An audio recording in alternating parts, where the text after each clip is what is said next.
안녕하세요. 대형멘토 황대근입니다. 23년 하반기였죠. 당시에 여러 가지 이야기가 굉장히 많았습니다. 너가 뭘 알고 이야기하는 거냐? 조선업 누가 관심 있냐? 외로운 싸움 여러분과 함께 할 수 있었습니다.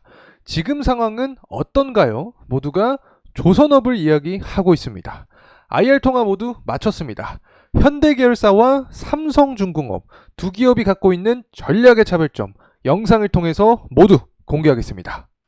우선은 현대중공업입니다. 통화 내용부터 함께 하시죠. 네, IR팀 전화드린 반갑습니다. 네, 안녕하세요. 혹시 현대중공업 IR팀 맞을까요? 네, 맞습니다. 아, 네. 몇 가지 좀 질문사항이 있어서 연락을 드렸습니다. 네네, 어떤 네, 혹시 이런 식으로 이 현대중공업 IR 담당자와 통화를 마쳤습니다. 여러 가지 다양한 의문점을 좀 해결을 할 수 있었는데 우선은 이 실적 상승의 원인에 대해서 이야기를 해보도록 하겠습니다. 우리가 어느 정도 예상했던 부분이 유역에 작용이 됐다. 자, 이렇게 설명을 드릴 수 있겠는데 환율이 상승을 했다. 그리고 강제가 가격이 안정화됐기 때문에 전반적으로 중장기적인 방향성을 보더라도 실적 상승이 유지가 될 가능성이 높다. 자, 이렇게 말씀을 해 주셨습니다. 일단 강제라고 하면은 후판 가격을 이야기할 수 있겠죠. 후판 가격은 철광석 가격과 민감하다고 제가 영상을 통해서 말씀을 드렸던 기억이 납니다. 어쨌든 철광석 가격 자체가 하락을 했기 때문에 비용으로 들어가는 부분이 감소를 했다. 다시 말하면 수익성이 더욱더 강해질 확률이 높다. 자, 이런 의견을 말씀을 해 주신 거겠죠. 그리고 이 공장 안정화가 좀 중요한 역할을 했다라고 설명을 해 주셨는데 이 공장이 안정화가 되니까 원가가 절감이 되었다. 결국에는 비용 관점을 말씀을 해 주셨다고 생각을 하고 있습니다. 제가 이 한 가지 더 추가해서 또 여쭤봤습니다. 자, 이번 분기 말고 3분기, 4분기의 실적은 어떻게 예상을 하고 있냐? 이렇게 여쭤보니까 내년까지 지속 성장을 예상을 하고 있다. 자, 이런 말씀을 직접적으로 해 주셨기 때문에 우리가 예상을 개인적으로 하고 있던 내용이 조금 더 임팩트 있게 다가오지 않나 생각을 합니다. 특히 이 수주잔고 같은 경우 이야기를 해보면 27년까지의 물량을 확보를 해놨기 때문에 27년까지 아무것도 안 해도 수익이 보장된 상황이다. 다시 말하면 안정적으로 계속해서 실적이 상승될 가능성이 높다. 자, 이렇게 해석을 하면 좋을 것 같습니다. 자, 어쨌든 22년도부터 수주한 이 흑자 호손에 대한 매출이 인식이 되고 있는 게 굉장히 큰 영향을 주지 않았나 생각을 합니다. 그 전에는 이제 저가의 수주가 계속해서 매출로 인식이 됐기 때문에 영업이익 흑자로 개선하기 힘들었었죠. 하지만 22년부터 수주한 부분은 이제 고가의 선박에 대한 물량을 확보를 했기 때문에 실적 상승에 가장 대표적인 포인트로 작용이 되지 않았나 개인적인 생각을 합니다. 자, 그리고 나서 이제 현대중공업이 다른 조선사와의 차별점이 과연 무엇이 있을까? 제가 이 부분을 좀 여쭤봤더니 일단은 엔진 사업부를 좀 말씀을 해 주셨습니다. 결국에는 수직 계열화에 대한 장점을 이야기를 해 주셨다고 생각을 하고 있는데 일단 엔진 자체가 선박 원가의 10% 차지를 하고 있죠.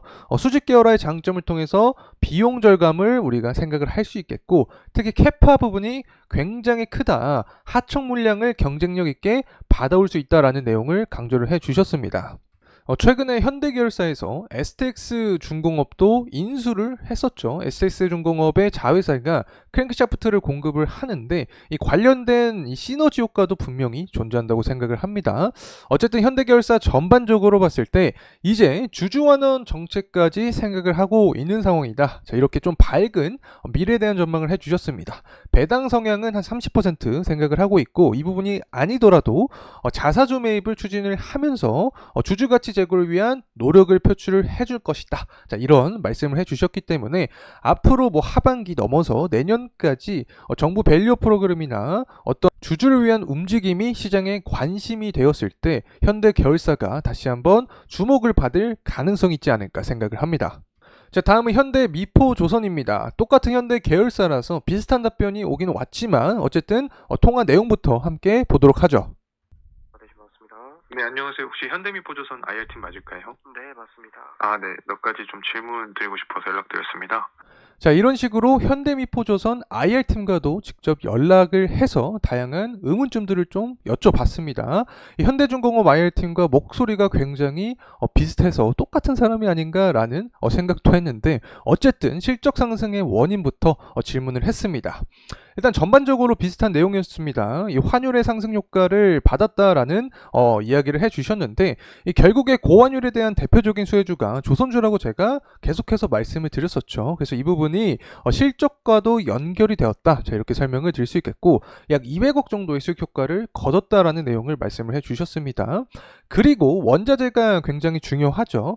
이 강제의 가격 안정화가 이 하반기부터 본격적으로 강해질 경우가 많을 것이다. 다시 한번 이야기를 해보면 실적이 하반기에 더욱더 상승할 가능성이 높다. 자, 이렇게도 유추를 해볼 수 있겠죠. 자, 그리고 공장 안정화에 대한 이야기는 똑같은 내용입니다. 결국에는 외주비 감소하고 비용이 하락한다. 그걸 22년부터 수주한 고가 선박에 대한 매출이 인식이 될 가능성이 높다. 결국에 현대계열사가 다 비슷한 맥락으로 실적이 상승했지 않았나 생각을 하고 있습니다. 자, 그렇다면 현대미포조선만의 조금 다른 게 무엇일까를 생각을 해보면 탱커 발주겠죠. 그리고 중소형 선박 위주로 수출한다라고 설명을 드릴 수 있겠는데, 탱커 발주 같은 경우에는 내년까지 긍정적인 성향을 예상을 하고 있습니다. 그리고 중소형 선박 같은 경우에는 다른 대형 선박과 비교했을 때 선가 상승이 다소 느렸다 때문에 실적이 뒤늦게 따라왔던 특징이 있었다. 자, 이 부분은 여러분께 좀 참고로 말씀을 드리고 싶습니다. 그리고 조업 일수가 증가하면 당연히 일한 일수가 증가를 하니까 매출이 상승을 하겠죠. 이 부분도 이번 실적에 반영이 되었다라는 점 말씀을 드리고, 앞으로 현대미포조선도 마찬가지로 지속적인 실적 상승을 가능성이 크다라는 점 말씀을 드리고 싶습니다. 자, 그리고 한국조선해양 같은 경우에는 사실 오늘 IR 담당자와 연락을 좀 해보려고 했는데 계속해서 전화를 받지 않아서 제 개인적인 의견을 좀 드리고 싶은데, 일단 현재 동향 자체가 수주 목표에 120.5%를 달성을 했습니다. 현대계열사가 굉장히 많죠. 현대중공업부터 현대미포조선, 삼호중공업까지 다양한 실적 상승에 대한 부분이 반영이 되면서 한국조선해양도 호실적에 대한 분위기가 유지가 되었다. 자, 이렇게 설명을 드립니다.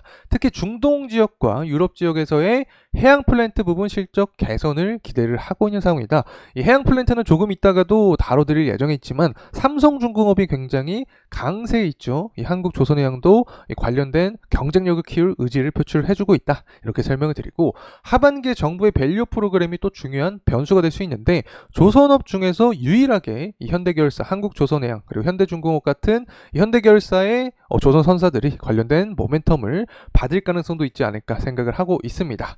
자, 다음은 삼성중공업입니다. IR 담당자와 통화한 내용부터 함께하죠. 네, 안녕하세요. 삼성중공업 IR팀 맞나요?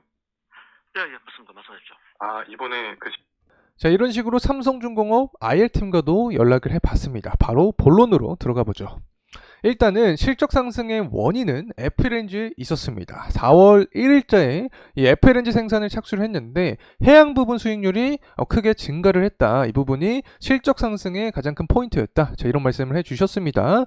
그리고 어쨌든 이 부분이 2분기부터 매출 인식에 본격화 되었고, 이제는 저가 수주에서 고가 수주 물량이 매출 인식이 되는 시점이기 때문에 앞으로 26년까지 이런 분위기가 이어질 가능성이 높다. 굉장히 긍정적인 전망을 해주셨다는 점 말씀을 드립니다. 자, 그리고 3분기부터 4분기 실적은 지금보다 잘 나올 확률이 있냐? 제가 또 여쭤봤습니다. 일단은 좀 조심스럽게 대답을 해주시긴 했지만 점진적 우상향을 현재 예상을 하고 있는 상황이다. 자, 이런 답변을 또 들었기 때문에 우리가 예상했던 부분이 계속해서 작용이 될 가능성이 높다. 이렇게 생각을 합니다. 어쨌든 전반적으로 조선업 산업의 어떤 특징을 보게 되면 산업 자체가 상승하게 되면 이 3사, 대표 3사들은 같이 가는 경향이 크기 때문에 우호적인 환경과 함께 성장할 가능성이 높지 않을까 개인적인 생각을 합니다. 자, 그리고 다른 조선사와의 차별점은 과연 무엇인가? 자, 이 부분을 또 여쭤봤습니다. 일단 삼성중공업만의 이 차별점은 해양 플랜트 FLNG라고 간략하게 설명을 드릴 수 있겠습니다. FLNG 같은 경우 LNG의 한 10배에서 12배 정도의 가격을 형성을 해주고 있기 때문에 한 대 수주를 하는 그 효과 자체가 굉장히 크다. 이 부분이 삼성중공업 수익성에 직결이 된다라는 말씀을 드렸습니다. 특히 원자재 가격의 동향을 파악하는 게 중요하다라는 뉘앙스를 좀 말씀을 해주셨는데, 그 중에서도 이 천연가스 그리고 유가의 움직임, 제가 항상 강조를 드렸던 부분입니다. 하반기에 금리 인하 가능성이 굉장히 커졌죠. 그러면 유동성 자체가 원자재 섹터로 시장으로 들어오면서 천연가스와 유가, 원유에 대한 수요가 증가를 하고 가격이 상승할 수 있다. 이 부분이 해양 플랜트 마진에 대한 부분에 긍정적으로 작용이 될 수 있다. 자, 이 부분 다시 한번 말씀을 드리고 싶습니다. 그래서 하반기 원자재 시장 자체가 상승하는, 살아나는 모습이 나타나면 삼성중공업은 또 다른 수혜주로서 역할을 할 가능성이 있다는 점 강조를 드리고, 마지막으로 한 가지 주주환원 정책에 대해서도 여쭤봤습니다. 일단 지금 재무구조가 상승을 하고 있긴 하지만 이익 잉여금을 보게 되면 2조가량 적자인 상태다. 그래서 이 부분이 개선이 돼야지 회계상 주주환원 정책을 할 수 있다라는 말씀을 해주셨기 때문에 다소 시간이 걸리지 않을까 생각을 하고 있고, 개인적으로 지금까지 직접 제가 발로 뛰면서 알아왔던 정보들 중에서 주목할 포인트가 무엇이 있을까? 자, 이 부분을 정리를 해봤습니다.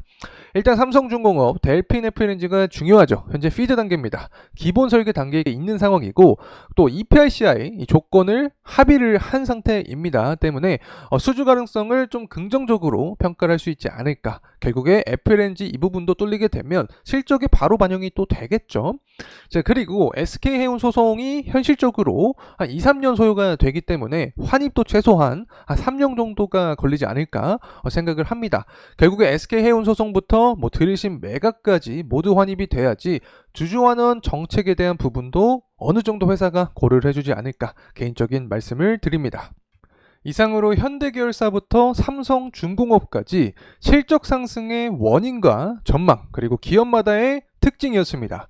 앞으로도 조선업 제대로 파헤치는 모습 보여드리겠습니다. 감사합니다.